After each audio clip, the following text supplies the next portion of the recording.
कृषि कानून के मसले पर किसानों और विपक्ष के विरोध का सामना कर रही भारतीय जनता पार्टी अब फ्रंट फुट पर खेलने की तैयारी में है। पार्टी देश के अलग अलग जिलों में प्रेस कॉन्फ्रेंस और चौपालों का आयोजन कर कृषि कानून के फायदे गिनाएगी। एसटीएफ ने पश्चिम बंगाल के बीरभूम जिले से जमात उल मुजाहिदीन के एक आतंकी को गिरफ्तार किया है। गिरफ्तार किए गए आतंकी से पूछताछ जारी है।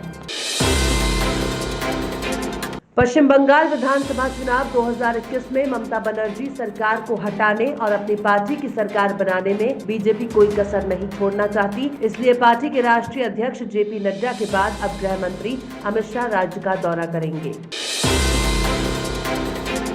गाजियाबाद के इंदिरापुरम में दूषित पानी पीने से कई लोगों की तबीयत खराब हो गई। तबीयत बिगड़ने के बाद लोगों ने सप्लाई का पानी पीना बंद कर दिया है। सूबे के मुखिया योगी आदित्यनाथ ने कहा है कि टीम वर्क के नतीजे हमेशा बेहतर होते हैं।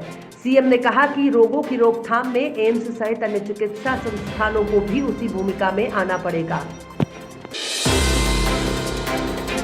उत्तर प्रदेश की योगी सरकार जल्द ही वाटर हार्वेस्टिंग पर कानून लाने जा रही है।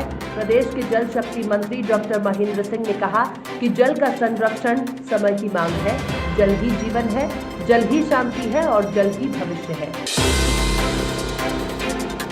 मुख्यमंत्री योगी आदित्यनाथ ने गोरखपुर लिंक एक्सप्रेसवे का कार्य निर्धारित समय सीमा में पूरा करने का निर्देश दिया है। योगी ने गुरुवार को कहा कि इस परियोजना के लिए बाकी जमीन का अधिग्रहण शीर्ष प्राथमिकता के आधार पर किया जाए।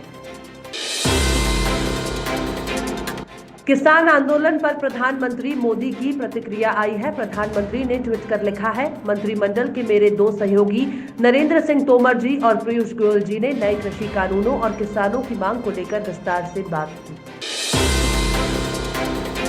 ब्रिटेन में भी किसानों के समर्थन में प्रदर्शन जारी है। बर्मिंघम में भारतीय कॉन्सुलेट के खिलाफ बैनर पोस्टर के साथ लोग जुटे, लेकिन किसानों के प्रदर्शन में खालिस्तानियों के घुसने पर कई लोगों ने नाराजगी भी जताई। पूर्व भारतीय कप्तान सुनील गावस्कर को लगता है कि इंडियन प्रीमियर लीग ने खिलाड़ियों के बीच दुश्मनी को कम करने में बहुत बड़ी भूमिका निभाई है। उन्होंने कहा कि ये खिलाड़ी विभिन्न देशों से आते हैं और एक साथ समय बिताते हुए आईपीएल टूर्नामेंट में खेलते हैं।